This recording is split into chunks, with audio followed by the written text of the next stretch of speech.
Hello and welcome back to episode 8 of the Lich Please podcast. As always, I'm Iwan and I'm here with my co-host Alex. And Hello. we have another player from my Monday campaign with us here today and a self-confessed Forever DM as well. Yeah. Mike is with us today. Hi. Cool. Oh, I play Tyr in the Monday group. the aforementioned Tyr. Yes.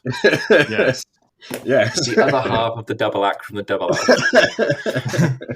The mysterious walking contradiction. Yeah, Tyr the half elf. Yeah. Yes. Recently changed to double elf. Please correct yourself there, Iwan. We have two double elves in the party. Sorry, Yeah. Tyr the double elf. Yeah. So you joined the campaign after it started because we had a player who couldn't play, and then Iwan got you to come play. So I think you must have joined like session 4. It wasn't that late. It wasn't really that far. It was through. still quite early. You just arrived in Fallion, so it was like just after the caravan incident. The caravan. Okay. incident. Yeah. Yeah. I'd say it's like session 3 or 4. I think it was 4. It was early. Yeah. It was very early on. Really wasn't sure how late I joined into it, to be honest. I figured pretty early since it was level 2, but at the same time, we've been level 2 for ages. The whole time. Yeah. So that was like what, like 7 months ago or something. So basically everything we've all the conspiracy theories you've been there for, you're even on the chat. I am in the chat, however, I just don't have much to say. We're also like glossing over the fact that we don't know anything about Tyr. I mean, it started with you guys like I think being like Lashara and Lila aren't what they say they are, and I'm just like pretty much. Yeah. But it's been enjoyable so far. I found out recently you just finished your backstory. Yeah. So I had an outline, and it was like I knew like the general beats of his story. I didn't like flesh it out until recently. Yeah. I mean, it was there. It's been refined, I would say. Yeah, so I have like the fine details when I get interrogated by Lashara. Nice. When it inevitably happens. Yeah. So I think we were going to have the same question. I guess, like, how did you get into D&D? That was going to be my question. Yeah. Okay. I expected that watching the other ones. Yeah. So I started, and thinking about this makes me feel old. I started in 2016 when I was in my final year of high school. That's when I was still in the US. And I had a friend who was into D&D in my like core friend group, and he would just tell us stories of things that happened from it. And one day he just offered to run it, and me and 2 other friends in the group were like, sure, why not? Don't have anything better to do. And we really liked it. He set it up on Roll20. We made all of our characters. He was very flexible with the character creation. I was like, I don't want to be a dragonborn, but I want to be like a dragon person. I want to be like a human with like dragon horns and stuff like that. Oh, that's pretty sick. Yeah, so we called that half dragonborn. I've seen more and more like stuff about that online here and there, and I was like, I did that. But yeah, he was very like accommodating with it, which is what I think was really good for like first time players. And we just like kind of spitballed our backstories, and he was like, yeah, sure, fuck it, we ball. And it's kind of what happened. We did the first session, we really liked it, and then eventually more members of the friend group joined. The group size doubled. We were at 7 players at one point. Oh wow. And like 6 months into that campaign, I was like, I think I want to DM because I really like the story element of it, and I enjoyed the world building. And it wasn't too long before I started that I was like making suggestions for the lore to my DM because we were just like we were in all the same classes together, so that's basically what we would talk about like all day. And so it kind of just went from there. We decided to co-DM. We were switching on and off. It was a terrible idea. I took over DMing here and there for my first character, for my baby. So inevitably, as a 16 or 17-year-old, I favorited my guy a little bit more. I'm ashamed to admit, but I mean, we were all just feeling it out. It was just like all of our first time playing, and my DM that got us into it, that was also his first time DMing. He was only a player before. So eventually that fell apart. Not just because of my favoritism towards my character. There are multiple reasons why. There's just high school drama, stuff like that. It's not really that important. And then I on and off played until about 2019. And then I started DMing my current campaign that I'm DMing for. So that's going on 4 years. That's the part that kind of makes me feel old because it's not. That's impressive. Yeah. Yeah. I think they're level 7 now, so I'm doing a slow burn too. Yes. I'm getting punished. And yeah, it's going great. Half the group is friends that I made since then, and half the group is old returning players from the previous group. We've all grown up, matured a lot since then, and it's really good. And another thing that I did want to mention is you guys mentioning modules. Yeah. I started that campaign on a module. I started that on the Lost Mines of Phandelver. Oh. Yeah. So a comment that I have on modules, because I think you mentioned like there's not as much room for homebrewing and stuff like that, or improv. There's not room for improv. Yeah. So I mixed that module with the world that I had already built as my friends or with my friends when I first started playing.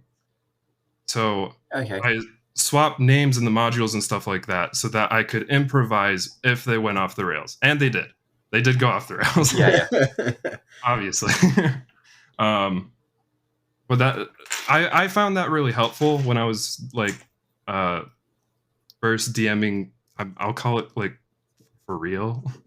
I felt like that was the real first time I started DMing, and I found that really helpful. Yeah, I think what I worry about when I take a module is you have to if they go off the rails and I change something, is it gonna fuck something up later down the line? Like they get to it in 2 months' time, I'm like, well, shit. Yeah, I've completely fucked this now. That's a valid worry. Yeah, because I'm not gonna take this entire 300-page document in and memorize it. Maybe Alex would, because I've been known to memorize big documents. I didn't. I'm a big improviser. I make the session on the day that it's happening. DM. I'm the same. Yeah. I was wondering what type of DM you were in that regard. I can't really tell.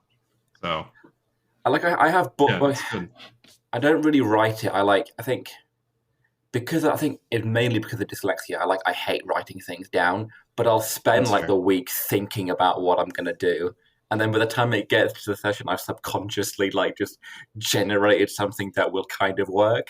Yeah. I awkwardly timed that sip. I'm sorry. That reminds me of a thread I read on Reddit, actually. It was somebody pitching the idea, like, would this be annoying to other players? And it was a PC that horribly times their sip. I saw that really recently, like in the past month, and people were like, the response was generally like, if you don't do it too often, if it's like once per session. Nice. I can't remember if it's something that I saw or I've made up or dreamt, but I kind of want to do a campaign where they start at level 20 and you slowly progress it. You reverse levels. So the end boss is like a fucking goblin or something, and they're like old and decrepit adventurers. Nice. I think I've probably read it. Yeah, there we go. Nice. I think it's a great idea. I think you can go. Oh, thank you. I really want to do someone put it in the chat, a Fantasy High, but like as adults, like as the teachers. That'd be so fun. That'd just be so good. Absolutely. Yeah, the staff. Yeah, definitely. 100%. Yeah, that would be pretty fun. I don't have any experience with Fantasy High. I don't know much about it. Neither. It's great. You both need to watch it. Yeah. Shout out to Brendan Lee Mulligan if you ever want to come on. Then. Our DMs are open. So going back to your 4-year group, is it the same people, or have you had some changeover? Because retention of a group across 4 years is impressive. Yeah. So I had 4, not including me, at the beginning of that. I did lose 1 on the way. That might be a story for later, maybe. I kind of had to boot someone from the group. Oh, okay. Yeah, we'll cover that later if you want. Yeah. And then the problem is the person that I booted, I had to. They were the talker. They were the role player. They were the that's rough. main one that pushed the story. So I had to get more people. And so none of them in that original group of my current 4-year campaign, none of them were from my original group. So after I kicked that person, I had to find more, and so I reached back to the very original group, and I got 2 of them from there. Because after like long enough amount of time, like I reconnected with them, and they were still like really into D&D, and so it just kind of worked out with them joining, and that's what I've been sticking with for the past year, I think. It's been about a year since they joined and since I kicked the person out. Excellent. Yeah.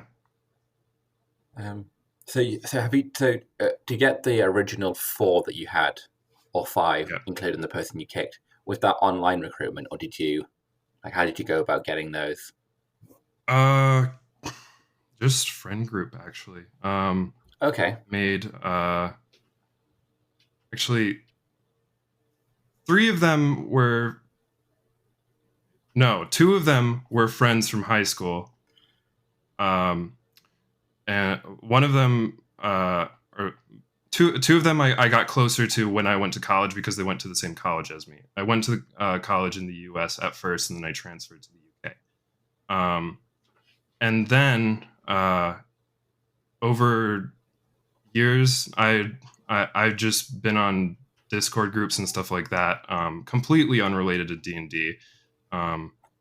Just made some friends. There was 2 that were interested in a campaign, and so I invited them. They're just online friends that I knew for years. So I've never done any recruiting or anything like that. The thought of that always really stressed me out. Yeah. I commend the bravery of you. It's a minefield, really. There's too many horror stories. Oh, so many. God, there is a lot about bad recruitment. I mean, I'm a part of a server, and I've heard stuff about recruiting people onto the server because the DM for the campaign I'm in is also like one of the important people in the server. So you tend to hear things about the bad people you can recruit into things, and it's just, I get to avoid that because I'm doing it with you lot. I get to avoid the whole recruiting thing. I just play with you guys. It's fine. But yeah. I mean, I've kind of got a story from the recruitment side, being recruited side of things. I don't think I've told it on the podcast. I think I've told you guys. Do you remember when I tried to join a campaign it was prior to running Wednesday group, but I joined a campaign on Wednesday, and I joined the server, and they had like an introductions page where they wanted you to put your name, pronouns, and sexual orientation. Yeah, I remember that. And I only filled in, I put my name and pronouns, obviously, because that's generally important. I didn't see the point in inputting my sexual orientation because the character I was going to play was the one I was going to play in your campaign. So a random old woman who joined it, which is going to be completely different to what I am. So I didn't think it was relevant. And they're like, no, you've got to put it. And I was like, it's completely irrelevant. Who I want to... That is not relevant to what I want to do in D&D. It's completely... Why am I going to tell you that? Yeah. That's a red flag. Yes, they kicked me out. Yeah. I got booted for refusing to do it. I do remember that. Really? I do remember that.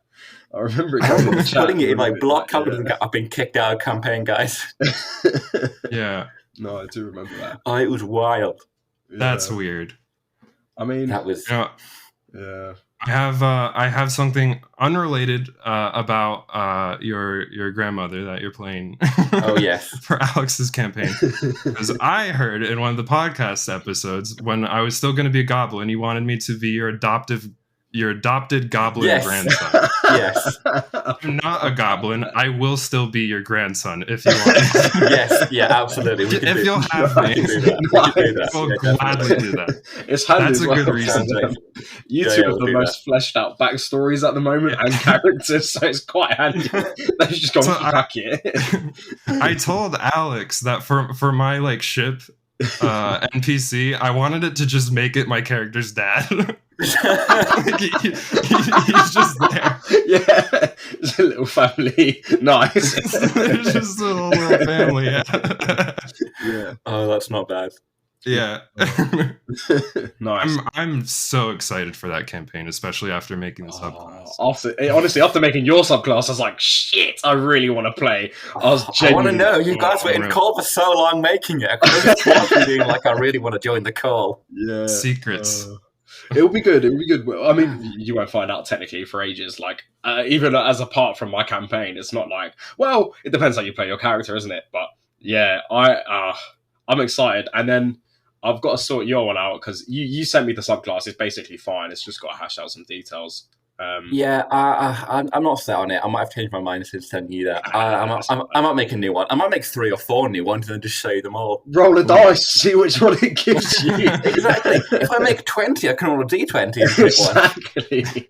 But yeah, I've obviously still got the others to flesh out. But hopefully I'll finish it soon, and then we've got the one shot next month in like 3 weeks. And we haven't talked about it on the podcast because I forgot to. We're going to talk about it like 2 weeks ago. And I was going to be like, speaking of one shots, I'm running a one shot for the pirate campaign for world building. But now that we're here, yeah, that's what I'm doing.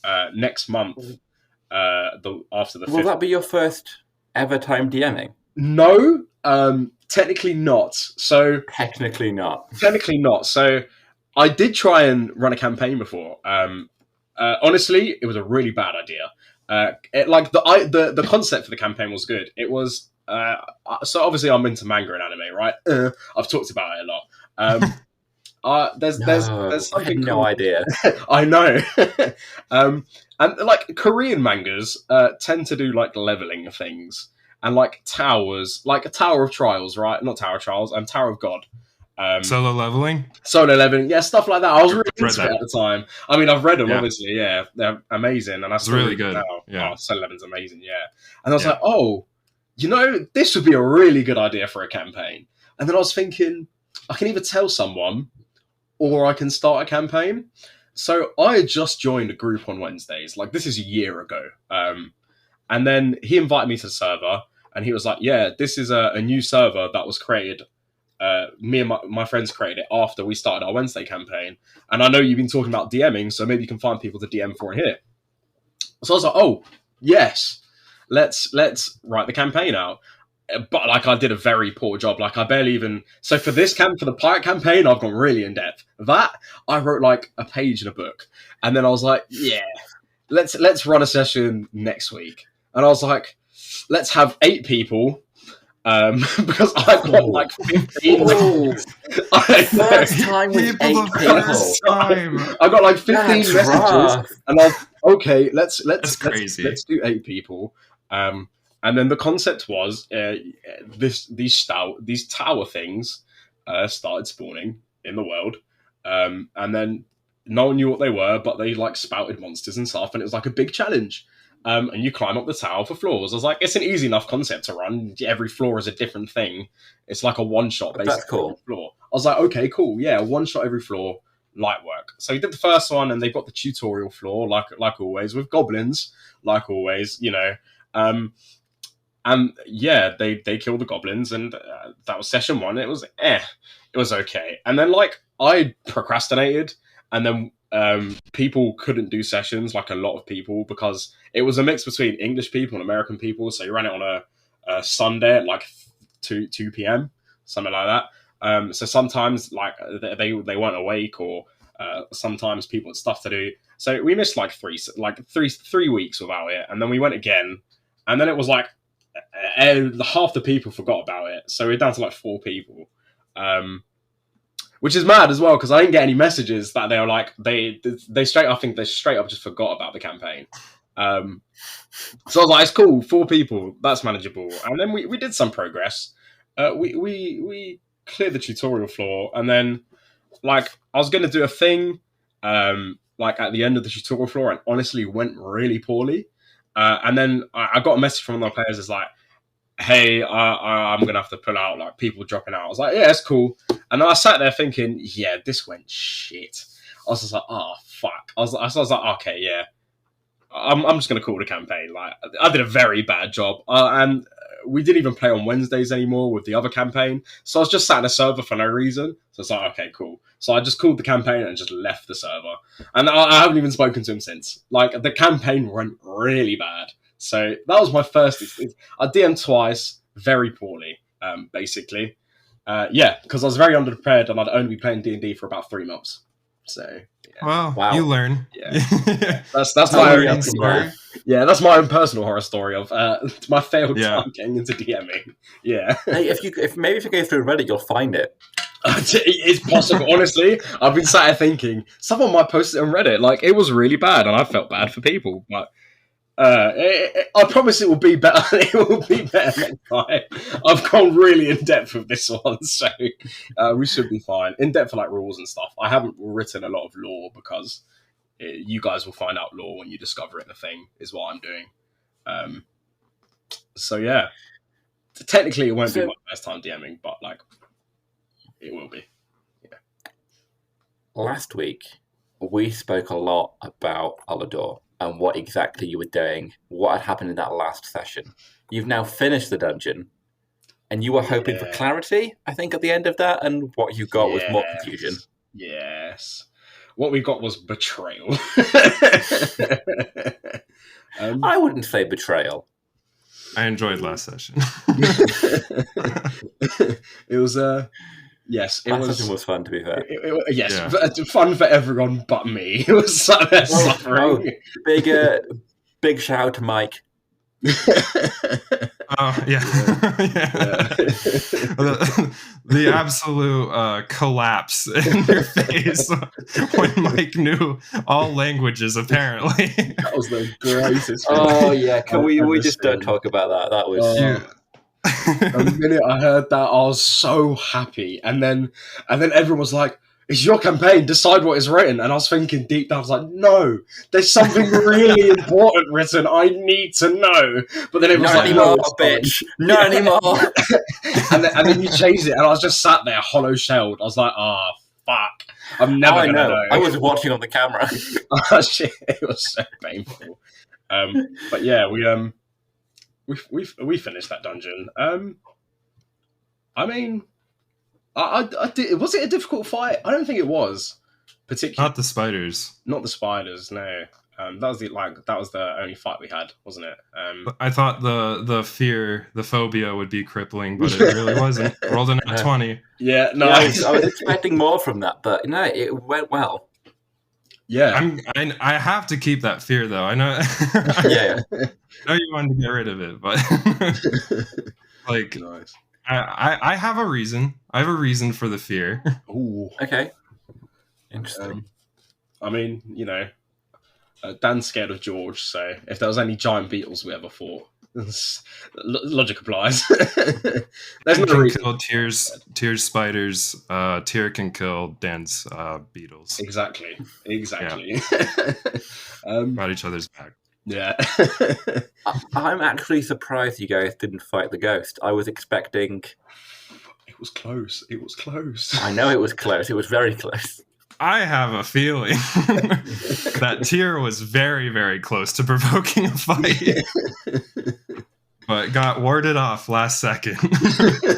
Yes. Yeah. Yes. It was. I mean, like straight away, Lila tried to rob the gold, the fake gold, and that nearly started a fight. Good roll on a sleight of hand. Yeah. If Mike hadn't have been there, I was gonna run with because the true treasure is the knowledge, but then obviously I couldn't give you all that knowledge immediately. So the knowledge is now somewhere else. Oh, it's pain. Oh, that's sad. Pain. Yeah. Yeah. But the whole of the end of that session was just conspiracy theories that I'm not allowed to know. What do you mean you're not allowed to know? I'm not allowed to know because Lila knows, and that stuff. Yeah, that's funny. Yeah, just for not me. I was sat there so sad. I don't know if you understand. I was actually sat there so sad. Honestly, tragedies of playing a dumb character. Yeah, genuinely. Yeah.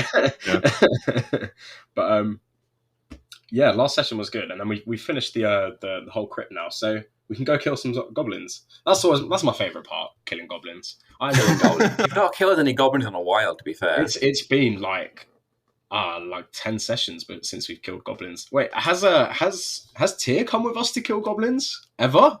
Yes, like the first or second session. Oh, yeah, that makes sense. Because you killed the ones after the slards. Yeah, before the slards. Yeah, before. Yeah. And you've not done any since.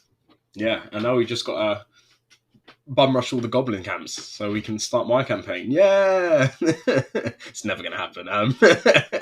I'm genuinely thinking it might be like January, February before we start. Honestly, it might. It just might. It really depends.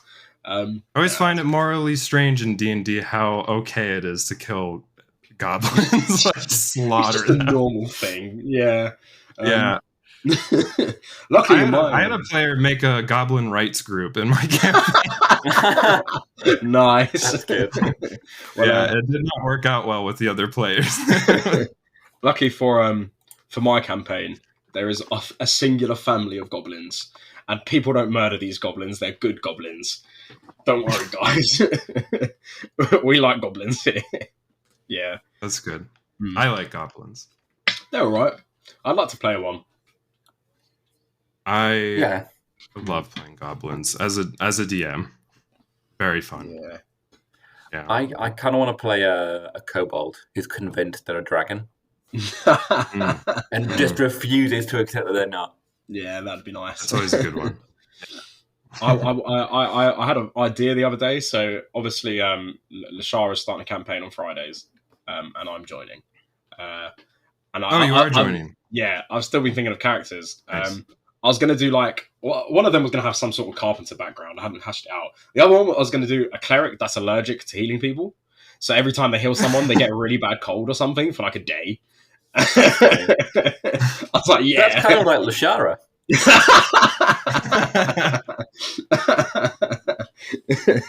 Nice.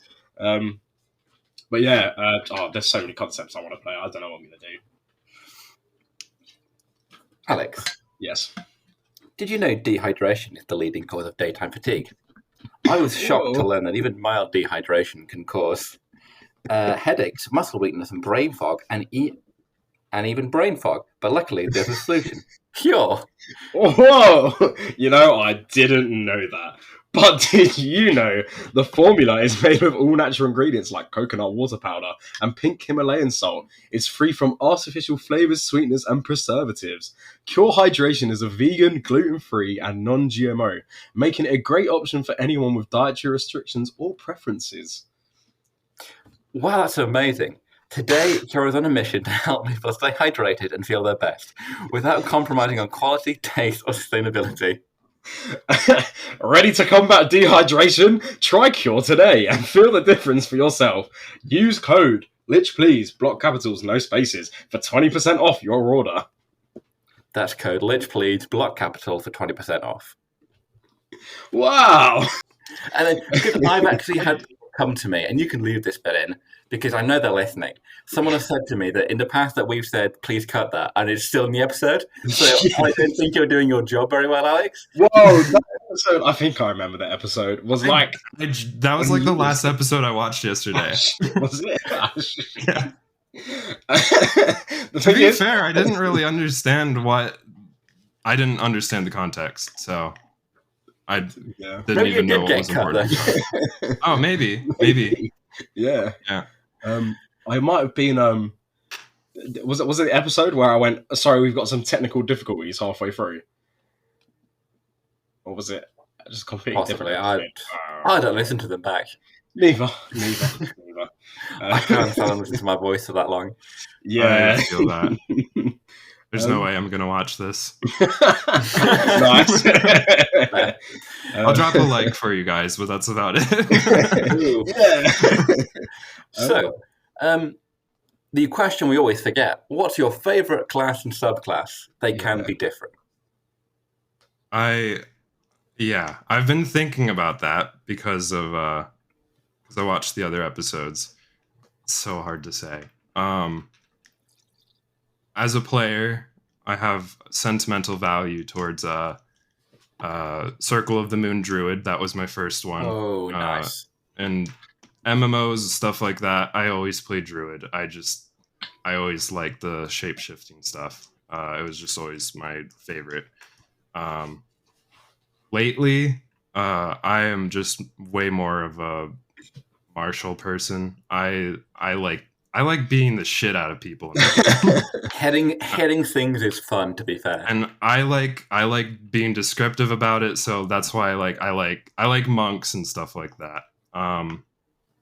And as a DM, Warlock is the best. Warlock is the best. Being a patron is so much fun. None of my players are Warlocks. No, me neither.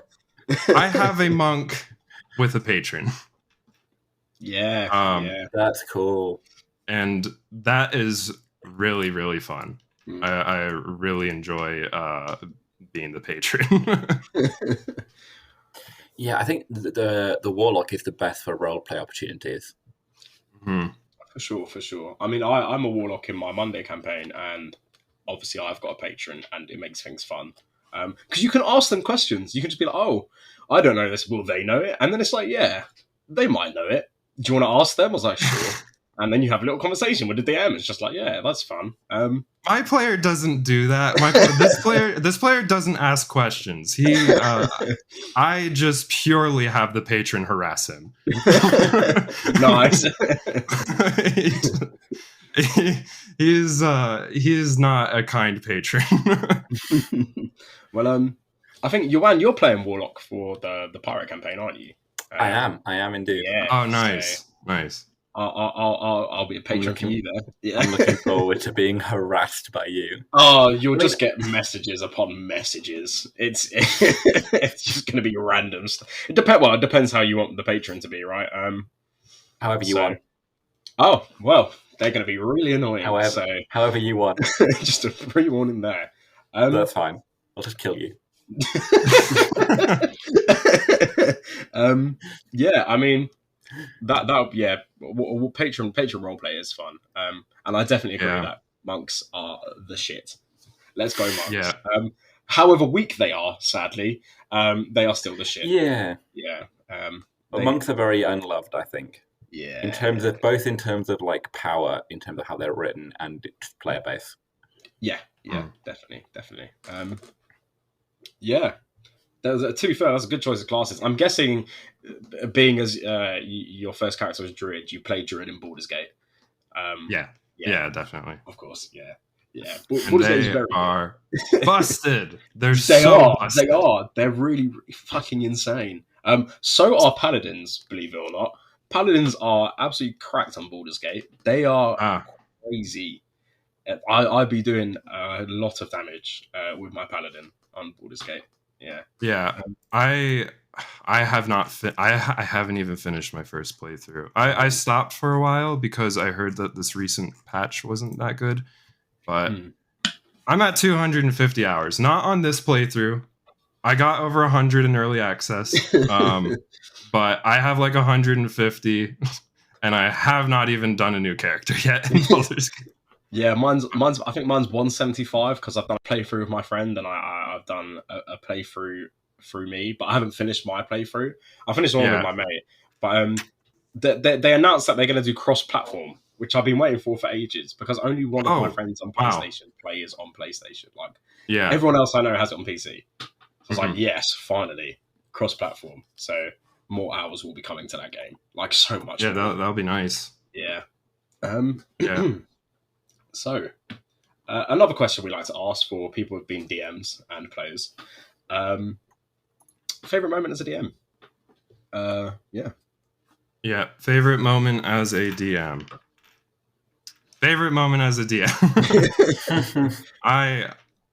I've been thinking about this. What isn't there to love about being a DM? Oh, the list is endless. I don't know. I mean, it's a bit cheesy, but I have so many. Maybe one that I can think of. Actually, this is just a memory. I'm good with just talking about memories. Is I had my players doing Phandelver, as I mentioned before, and they went to the town of Thundertree, which was an abandoned town that was kind of taken over by a green dragon called Venom Fang. It could be a rough encounter. They're not recommended to fight Venom Fang. They didn't fight Venom Fang. No, Venom Fang was... They're supposed to, like, negotiate with Venom Fang, and Venom Fang will, like, leave them alone, or something like that. I did this a while ago. I don't really remember. What they're not supposed to do is become servants to Venom Fang. Nice. They dedicated their lives to this dumbass dragon. I was like, I don't know what to do. I'll bring up that Venom Fang has a rival red dragon in the area, and maybe that will scare them off. No, they were like, okay, we'll go kill the dragon for you. That's amazing. So, in my first module, I had to draft up a dungeon for a red dragon because my dumbass players decided to be the servant to a green dragon. That's incredible. And like, I'm not gonna deny the story. So they did do that. I made it a very rough dungeon. And the boss at the end was the red dragon. However, I did have Venom Fang come in last minute to help. Nice. Because I wasn't just going to TPK the party like that, especially if they got through the dungeon, which was challenging in its own. That being said, one of them still died. This is the only PC death I have had, like the only permanent death. because he was our half-orc barbarian, and after the fight with the red dragon, they had like no health. He had like 2 health, and he said, "I'm gonna go explore the rest of the dungeon by myself." Oh no! The others were like, "Don't do that. That's really stupid. We're going to rest." And he was like, "Nah, it'll be fine. It'll be fine." And he goes to the next unexplored room, and I had like traps, the walls that like come together like that, like they smash together. I had that. He got trapped in there. That room requires like 2 people to pass through. It was like there's like a button at the end or something, and he did not have enough movement speed. He got crushed and died. Damn, that's rough. And I'm pretty forgiving to my players. I'm not forgiving for resurrection. I'm forgiving in like preventing them from dying and anticlimactic death. I was like, there's no way I can write my way out of this one. Yeah, that was just pure stupidity. And we ended the session on that. And the next session, the group woke up and found that their friend had died. They found like just his smashed belongings. Like, that's amazing. I had no words for that. And one other like honorable mention, because I'm in the realm of Thunder Tree and all that stuff, was the Cult of the Dragon resides there too. They're like there to bribe Venom Fang to join their thing. And they went to go kill the Cult of the Dragon because they were annoying Venom Fang, doing his bidding. They busted into this like boarded off house. The barbarian like kicked open the door, threw a javelin, pinned one of the guys, and it's written that the leader has a potion of flying. So he takes the potion of flying and flies out the window. Just yeets himself out there. And the priest sends a guiding bolt after him. Barbarian did a lot of initial damage, so they actually incapacitate the leader. And after the fight, they track him down and they find him like laying on the ground, just burnt by the guiding bolt.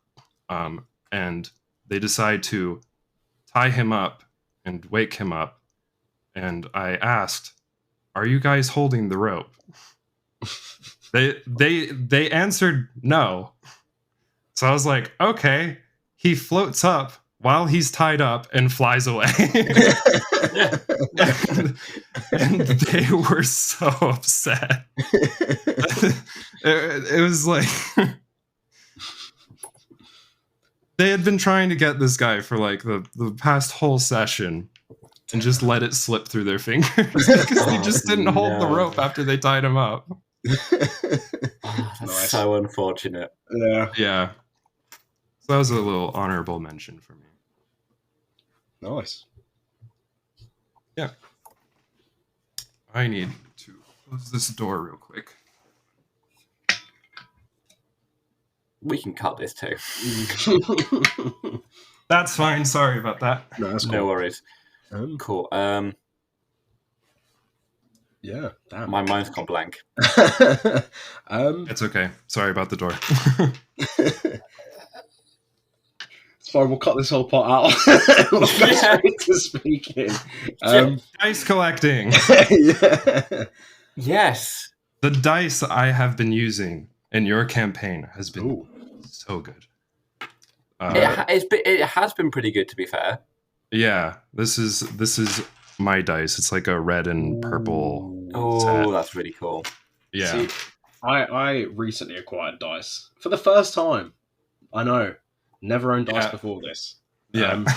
And I went so I don't know if people know this, but Dan's hair color is actually green. Yes. if you go like the Hero Forge, so I've actually got this green dice here, like this green and white marble dice. Might be hard to see, bad webcam. It looks blue on my screen. Yeah. It did look blue. Yeah. I'll take your word for it. It's green and marble, green and white marble for Dan, and I bought another set of dice, so I got 2 sets.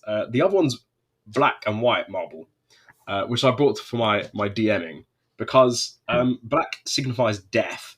And people will die. Okay. To be fair, I feel that. Just subtly drop that in there. Yeah. I bought like an orange like fiery set because fireballs as a DM. I get that. Nice. Yeah, I think so. I was thinking about this the other day, and I was like, what am I most excited for to start DMing? Is it like killing people or the riddles? No, it's the traps. I can't wait to set traps. I'm really excited for that because I actually have a list of pirate traps that exist, and I'm going That's to interesting. The game. I am so lazy about traps. I don't think about traps at all until I don't care about setting traps. Lila is there like, are there any? Can I look for traps? And I'm like, sure. Yeah. No, I like to pretend I have traps, but I don't. It's a trap. That's the ultimate trap. Yeah. Yeah. I'm like, you guys have to move carefully. There might be traps here. Like, never said traps. No, I've got some cool ones like off a website, but then one of them was like a lot of them. Some of them are tripwire based, and then one of them was like, "Oh, here's a hidden cannon." I was like, "That's gonna kill him." I was like, "That's too much for a trap," and it was like, "Yes, do it, Howard. Do it, pussy. And then I was that's the thing. I was like, "Let's add it to the list." Let's add it to the list because if you don't see a cannon, if you roll bad enough to miss a cannon, you deserve to get hit by a trap. You deserve to be hit by that cannonball. If you get a PC kill before I do, I'll be so mad. Well, technically, you're all going to face impending doom on the very first session. Ignoring that because that doesn't count. Ignoring that. I think it's possible. I mean, I'm going to make mine about as difficult, but you guys will be level 3, so you'll get more interesting things to fight because when you're level 3, you can find more interesting things. Yeah. And I heard you, Alex, say that you think Tyr will die first. Well, I heard that shit. The logic is that me and you spend a lot of time at the front because with a big bash, we've got high AC, high health, and then it doesn't work because we go down so much. So it's either going to be you or me. I don't want it to be me. I heard that and I was like, yeah. I was just like, it's either Dan or Tyr, and I don't want it to be Dan, so it looks like I'm calling Tyr to die first. Tyr has little regard for his own safety. So does Dan. There have been mistakes. There have been fights where I've been like, okay, I need to manage it carefully because I might kill someone. And then you guys have breezed through it. And then there have been fights where like, oh, this is fine. This won't do any trouble. And that was for both of you went down. The Gollum and Lila went down, and I was like, shit. A fucking Gollum.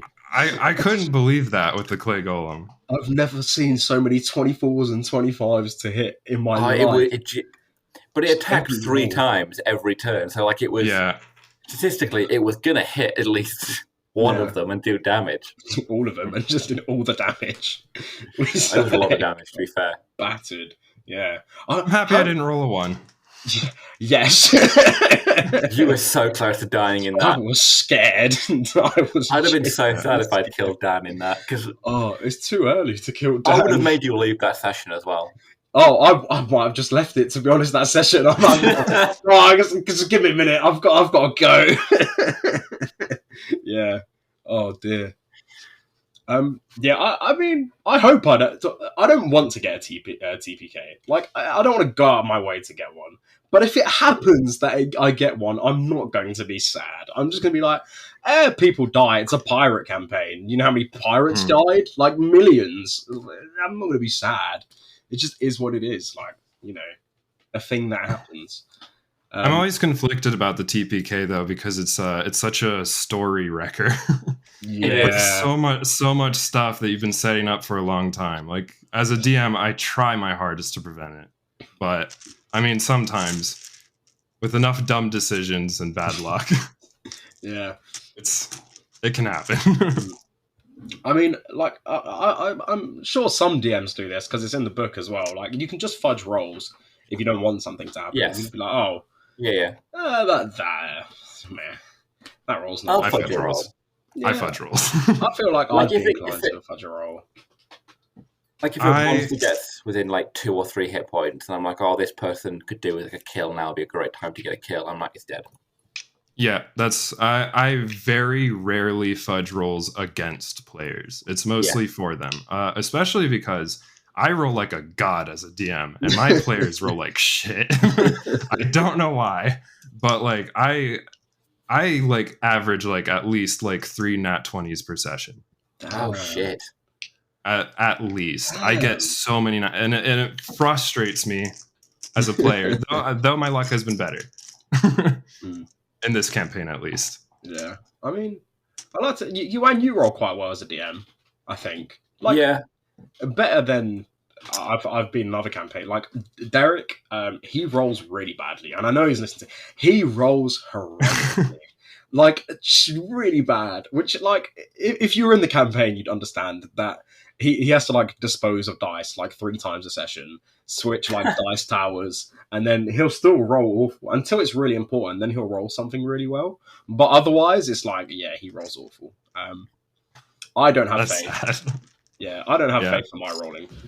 My rolling with Dan is awful sometimes. Sometimes it's good, sometimes it's really bad. So, yeah, I don't have faith at all. Is Derek for your campaign with the people, the Americans?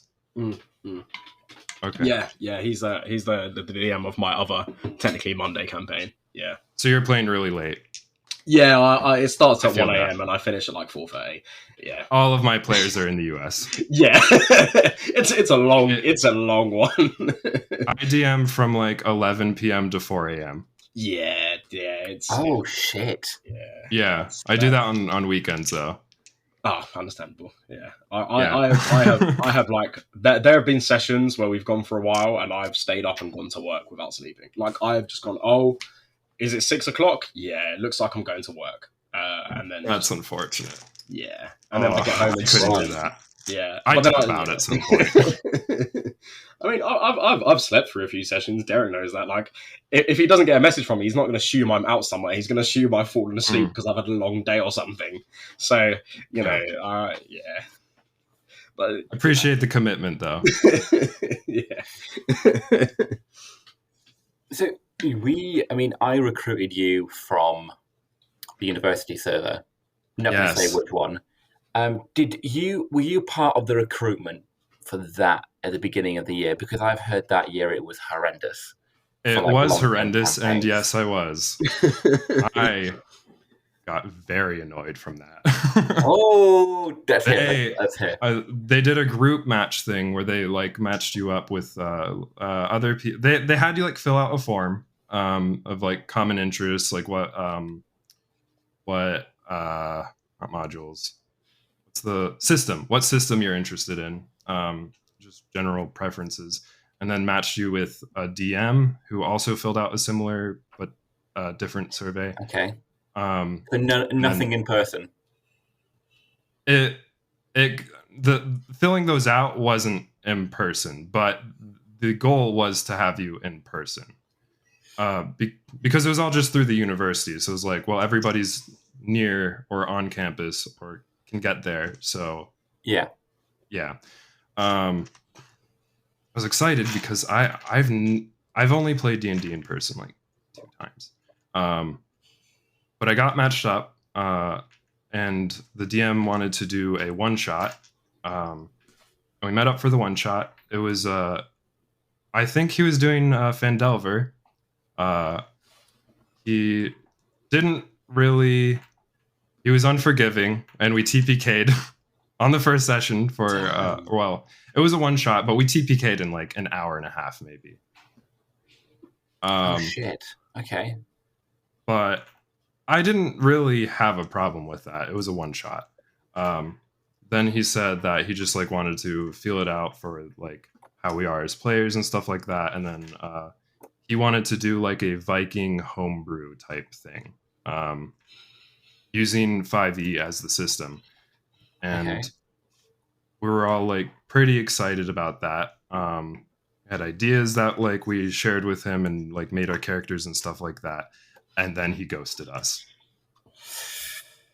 Like a month after like preparing and like making the characters and all that, he ghosted us. I heard that happen a lot of people I've spoken to, that was the case. And like I messaged him like very understanding too, like, hey, I completely understand if you don't have the time. I'm just wondering if it's happening or not. And like I'd see him online on Discord and he just wouldn't reply. Oh. So then I like messaged like a representative in the club or whatever. And they're like, yeah, we'll look into it. We're going to do another matchmaking thing, but they'll message him. And then then the representative ghosted me. I messaged them later, like, is there any update on that? And they just never responded. So it's like, okay, I guess I paid the membership for the club and I'm just not going to get anything out of it. And then one day I just saw your message and like, I don't know if it was like the general chat or what, but I was like, fuck it. I'll see. Well, because they've diverged this year away from. They've split into two societies. So there's the board game. They split. So this year they're doing a campaign fair. So you go in person, and each DM has a table, and they have a list of, I think, they have a sign-up sheet that they can fill in, and each person gets like a star. That's like their top campaign they can put on. So that's what I'm going to attend and see if I can run a third eligible group. Nice. There's more commitment involved with that. So I would hope that if a DM is actually setting up there, that they're actually going to follow through with it. Yeah, hopefully. I mean, at least I will. Well, yeah. I want a third group. A third group? Are they going to be set in another universe as well, or are they going to be in other universes? No, I trust you won't ghost them. No, I won't. Maybe I'll throw like a curveball and do it. Surprise! You're not in a campaign anymore. Just to fuck with people. Hey, they've got to get used to it. I'll tell them I'm doing it and then stop and then give them 3 different dates for 3 different campaigns. Yeah. Nice. But you guys didn't have like a no swearing thing on this, did you? No, go for it. Okay. No. I just realized I've been like just been spitting that out there. Okay. Sorry to interrupt. You guys got full confirmation on your prophecy? Well, I wouldn't call it confirmation on the prophecy. I'm skeptical. We got told that was the only prophecy he wrote. That was like, so like it could be true. Like but then I'm still skeptical because I'm going to give exclusive information that's barely giving anything, but Tyr does not. Well, okay, no, I as a player, I don't trust Nathaniel. Was it? Oh yeah, Nathaniel. Yeah. I don't trust him for I think good reason. That's the only thing I'll give. But like I don't know about that prophecy. No, I'm skeptical. I just don't think we have 3 prophecies, and one is from like a prophet man who's really accurate. But like as you said in one of the sessions, he just knew the stuff. Like he knew about the kings, but he didn't know it in detail. So why would he know an in detail prophecy like that? So I'm skeptical. I don't think it's necessarily the correct one. Like half our party do, maybe. I don't. I don't know. It seems a bit off. It seems a tad bit off, doesn't it? I don't think I'm going to trust any of them at this point. Yeah. Personally. Yeah. Here might. You also got a lot of information about the siblings. I mean, I say a lot. Yeah. You've got like a very small thing. Yeah, and who said 3 siblings? Because now I'm a suspect for some reason. Yeah. I don't know who mentioned 3 siblings. I need to pull because give me. Yeah. It looks like it started again. Yeah. Though I said my piece about that conversation, so I'll leave it there. Yeah, you've got more information about the siblings. I mean, not a lot, but I think I gave you a lot of information about the siblings. You might disagree. You said we may or may not have seen them, and then you may or may not have seen them. Or met them. Wait. Some or all of you might have seen some or all of them. Something yeah. like So that. my interpretation of that, at least, is Tyr wasn't there for a first bit. So I'm like, well, I probably didn't meet them. Mine was Dan's not mystical enough to have seen them, and we like there is no one of large notice that mystical to see them. As in like Dan's very plain and doesn't have like the most insanely like God related backstory. So I just Dan's not. My knowledge is Dan's never have seen him because either there's like one of two things: either A, they've actually been in the campaign at some point, or B, they were in people's backstories because people's backstories are related. That's fair. Which is why it would be some of them as opposed to like all of us would have seen them. So I don't think Dan or Finnan has. I'm guessing Tyr hasn't. And then I think the other three have because based off the reactions that came last session. You know what? So, there was a lot of reactions. Let's do something fun.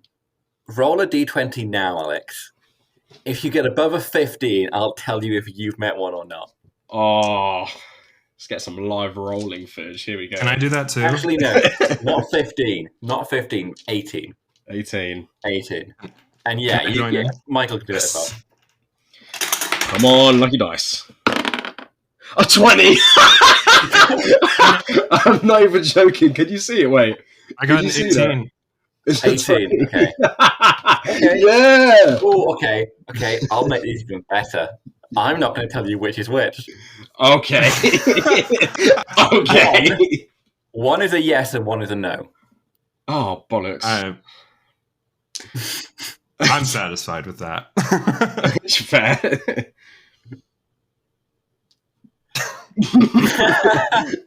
See, now I'm having a roll for the listeners. I have him just thinking now for the rest of it. Damn.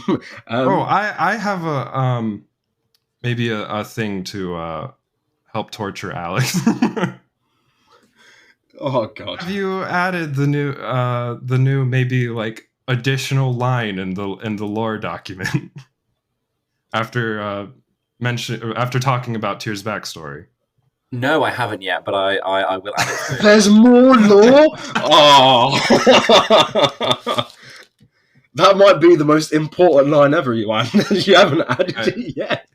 Damn. I have purely done that just to torture Alex. As is tradition. This is why I can't wait to be a DM. For you, know all the secrets. Yeah, but I don't even know what secrets I'm gonna have. To be fair, we've already got secrets from your backstory. Yeah. The players make the secrets most of the time. The players do make the secrets. Yeah. There are people that I'm gonna get on that I know from here, who I'm gonna tell all the lore to before they come on. Just so they know and you don't. You bastard. Because they're listening to the podcast and they're coming together with ideas. And I know they're listening right now. And I'm going to keep referring to you as someone rather than giving you a name. Just because it's funny. Fair. Well, you could say torturing me is horrific. Speaking of horrors, whoa! How did you do that? Yes. Iwan, it's your favourite part. It's the horror story. I do love it. How bad is this one? On like a scale of 1 to 10? Honestly, I can't remember when I read this one, but the title is Mr. Hyde, so I can imagine it being an interesting story. Yeah, that's rough. And this starts. Wait, Hyde as in HYDE or Hyde as in Dr. Jekyll and Mr. Hyde. Yes, as in that Mr. Hyde. Okay. Yeah, because it's like a weird Mr. Man thing. So this actually starts with an explanation as to why they stayed with this person for so long.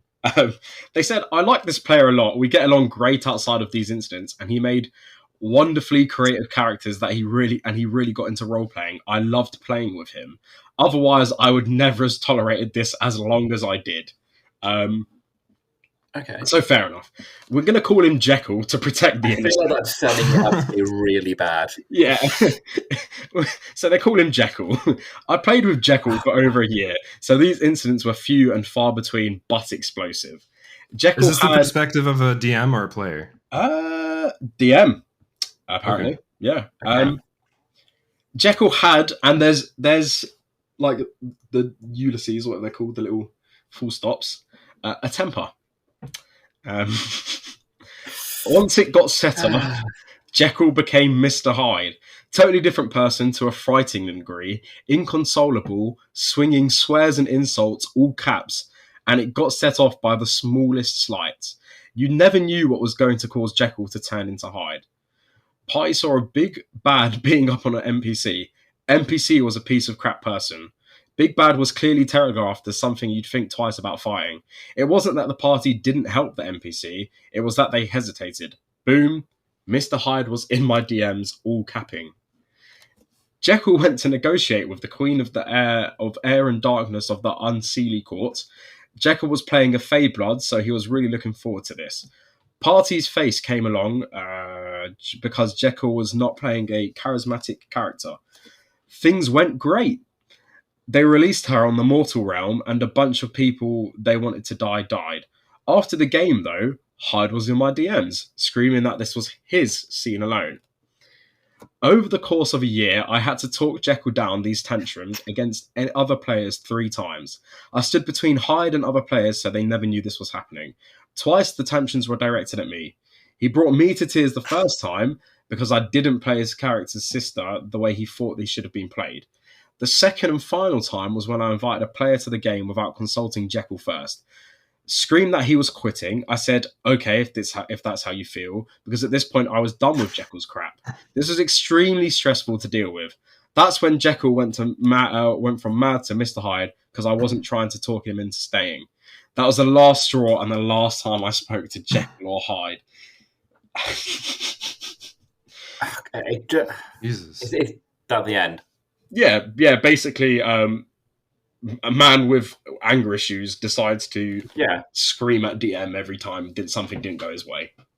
Basically, man-child. Yes. It feels like it's a crazy main character syndrome. I get definitely main character syndrome. Yeah. I always wonder with stuff like this, what's going on deeper. Not that it's the DM's responsibility to probe like into the person's mental health, but like if something like that is happening, then it's like is there a mental thing going on with them that's like affecting like or making them more reactive, stuff like that. And it's not like a valid excuse to take it out on other players and your DM, but it's like it's just an unfortunate situation. It sounds like it's everybody loses here. Yeah. Oh yeah, absolutely. Yeah, definitely.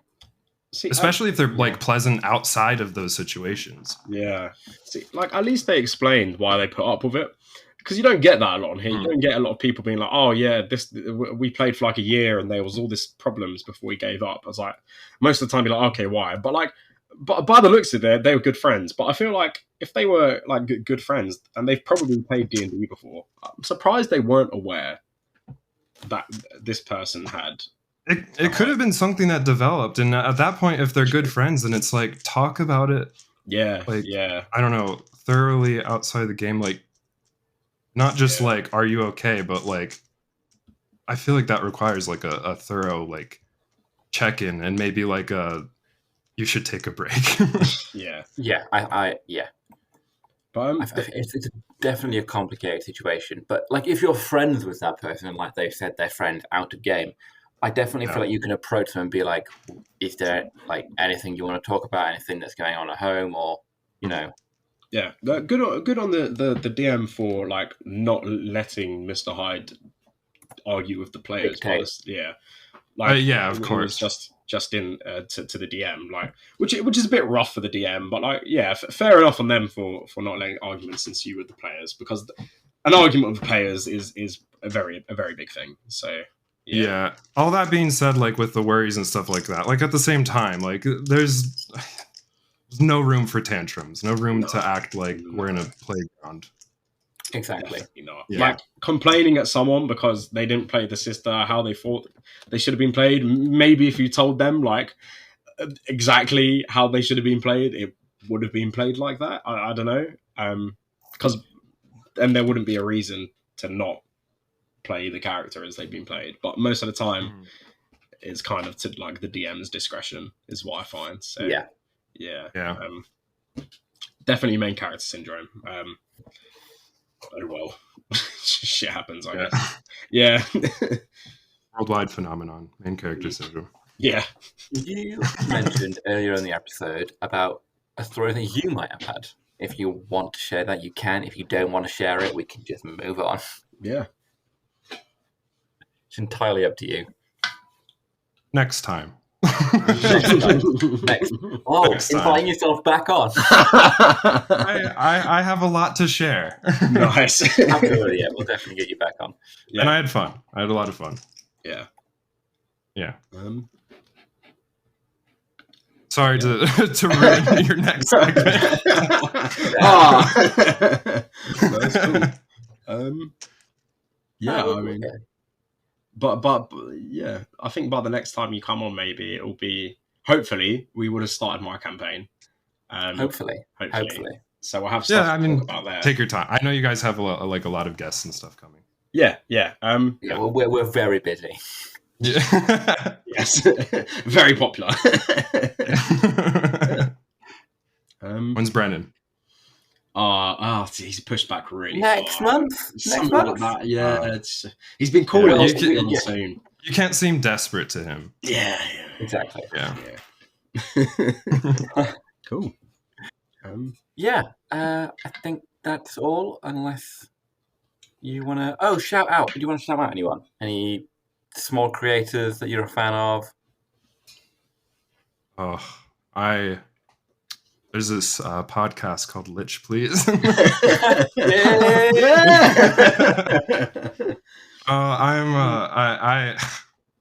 I hate to say it. I only really watch big creators. I'm not a supporter of the arts. I'm sorry. But I support this one. Nice. I'm also not on TikTok at all, so there's that's fair. Understandable. Yeah. I only have TikTok for Lich, please. Fair. And I barely use it. Yeah. Cool. Yeah. Thanks for coming on.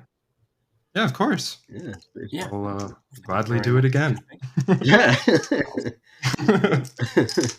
Oh, there's one thing I don't think we've actually spoken about that I do want to talk about is the god name.